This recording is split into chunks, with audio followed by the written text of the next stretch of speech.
All right, guys. So what in the Hunter Biden do we have going on here, right? What do we have going on here?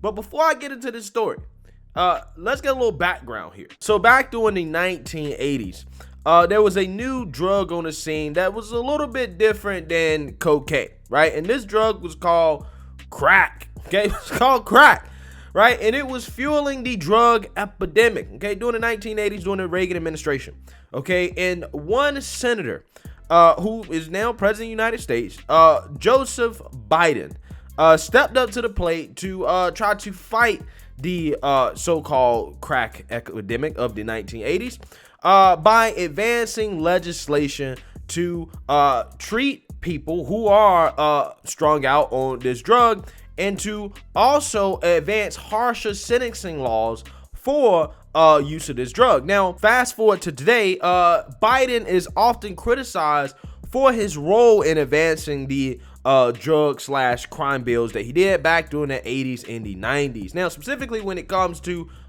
this drug, crack, Biden is criticized because there was a disparity in sentencing, right? They treated crack with far harsher punishment than they did a similar drug, cocaine, right? And people criticize Biden and say, hey, you know, you advanced a law that essentially sentenced people who use this drug, crack, people who happen to be black, tend to use the drug more.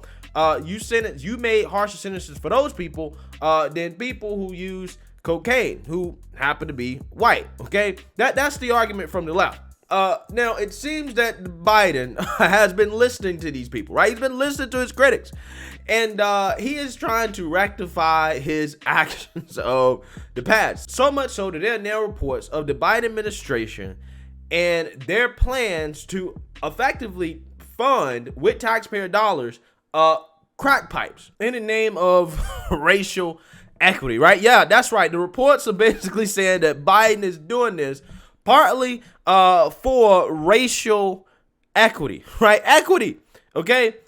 Wow, incredible stuff. Again, this is alleged, but I'm just saying, right? I wouldn't be surprised if there is some truth to this. That's how woke some people in this administration are. Because look, I mean, this is probably Biden's idea of helping out black folks, right? This is his idea of helping out the black community, okay? Not doing any of the things that he actually said he was going to do, but doing things like banning menthol cigarettes, right? Which he said. He cited, hey, I'm doing this to help you blacks. That's what the rationale was. And now they're allegedly taxpayer funding crack pipes to help black folks, okay? This is the Democrat idea of helping the black community, okay? I want you guys to understand.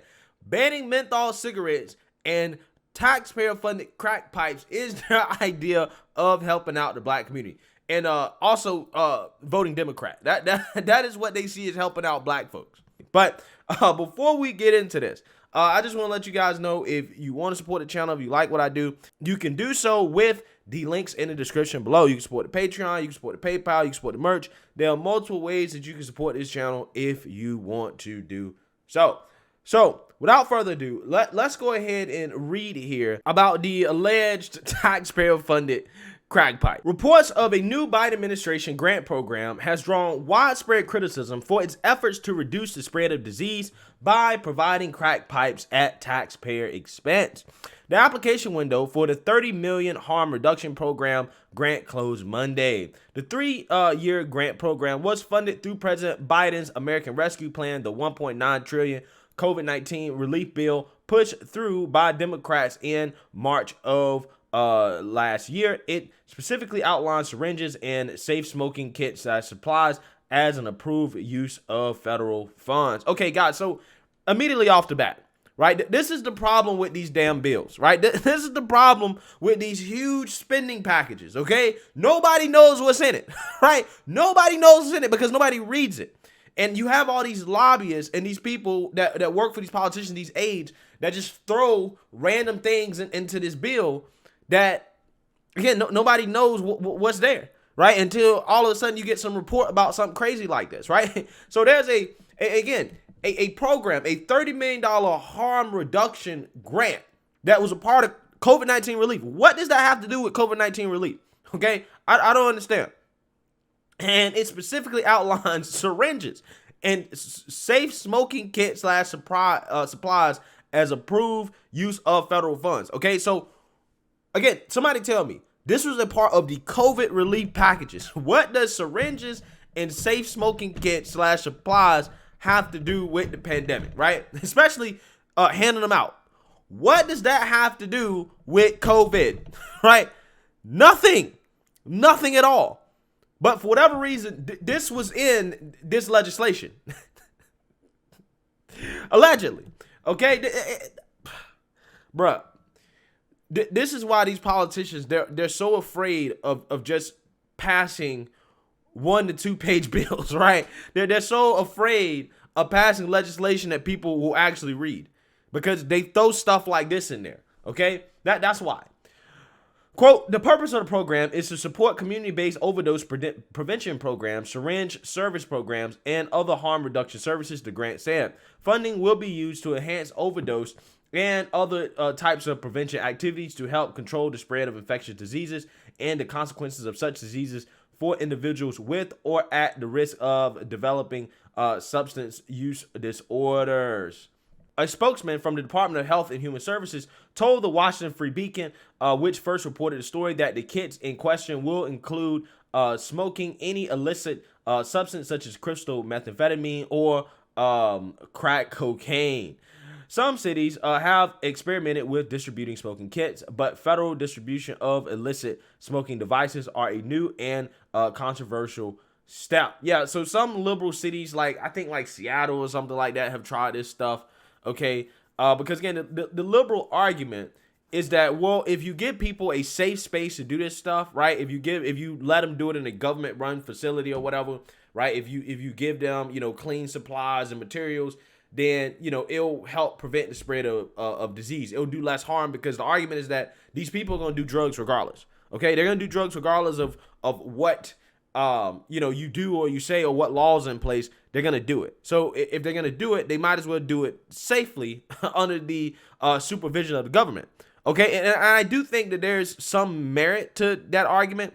But at the same time, I'm not necessarily sure if we should just be encouraging people to do this by handing out, pipes. Okay, we shouldn't be encouraging people to do it. Okay, we should be trying to get people off of it, right? That's what we should be trying to do.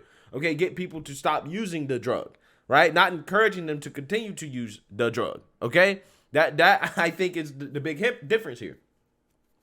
The program is designed to prevent the spread of certain diseases when users share crack pipes, especially when those pipes are broken. Quote, smoking crack can lead to open sores, burns, or cuts on the lips, which can transfer blood to a crack pipe, said the North Carolina Harm Reduction Coalition. If the pipe is shared, even a speck of infected blood can transmit hepatitis C. People who smoke crack, like everyone else, like to have sex. When you smoke crack, it also decreases your inhibitions and decreases condom negotiation skills, which can increase exposure to HIV, STIs, and hepatitis. That's the first time I've ever heard the term condom negotiation skills. That's a new one, right? Condom negotiation skills. Bruh, I don't necessarily know if I would characterize whether or not, you should use a condom as a negotiation, right? I think when in doubt, you should definitely use one, unless you are married or actively trying to get pregnant. I think that you should use one. I don't think that it should be up for negotiation. Okay, so again, that's a new woke term that I heard. Okay, there's always something new. The grant also says it works aligned with advancing racial equity and support for underserved communities through the federal government. So yeah, this grant allegedly aligns with their mission of advancing racial equity and support for underserved communities, right? So essentially, they're doing this in the name of racial equity, right? That's what's happening here. They're saying, you know what, passing out crack pipes to black folks, that is advancing racial equity, right? We're doing right by the black man, okay? We're doing right by black folks, okay? We did them wrong by over-sentencing them in the past for crack versus cocaine, allegedly, okay? But now we're going to make it right. The way we're going to make it right is that we're just going to encourage them to smoke. We're just going to give them a pipe. That's what we're going to do, okay? That's how we're going to make it right, okay? Bruh, you can't make this stuff up, bro. You can't make this stuff up. Republicans push back hard on the program, calling it a misuse of taxpayer funds. Quote, Biden is sending free meth and crack pipes to minority communities in the name of racial equity. U.S. Senator Marco Rubio of Florida said there is no end in sight for this lunacy. Other critics argue it flew in the face of Biden's recent pledge to be more strict on the rise of crime nationwide. Quote, last week, Biden talked about being tough on crime, said Senator Tom Cotton. This week, the Biden administration announced funds for crack pipe distribution to advance racial equity. The grant also allows federal funds to be used to purchase safe sex kits, including PrEP resources and condoms. Wow. I wonder who that is targeting, right? I wonder who that is targeting. The plan was mocked online. I have never in my life thought I would have to say this, but the proper role of the government is not to fund the distribution of crack pipes. U.S. Representative Lauren Boebert of Colorado wrote on Twitter. Yeah, I think I agree with her. Right? I listen. I'm all for legalization of some drugs like marijuana, right? But this right here, I think is a little bit too far. Right? This is a little bit too far down the progressive rabbit hole. Right? Like, I would never advocate for the government to be passing out joints, right? Here's a joint for racial equity, right? For all the folks that have been locked up because they smoke weed or possession of weed, here's a joint, right? I would never advocate for the government to do that. I don't think the government's role should be to be basically facilitating the use of these drugs. I think what the government should be doing is trying to get people off of the drug, right? That's what you should be doing here. But again, this is a result of wokeness, right? When everything is about equity and righting the wrongs of the past, this is what you get, right? You get buffoonery and counterproductive policies like this, okay? And this, again, is also what happens when you have huge bills that, cost $1.9 trillion that are thousands of pages that nobody reads. You can stuff programs in here like this that explicitly call for the distribution of crack pipes and syringes, right, in the name of racial equity. Again, it's crazy. Again, no, don't get me wrong. I understand the argument about, trying to reduce the spread of disease and stuff like that. I understand all that stuff. But I don't think this is the answer, right? I don't think that this is the answer. But who knows, man? Who knows? Let me know what you guys think.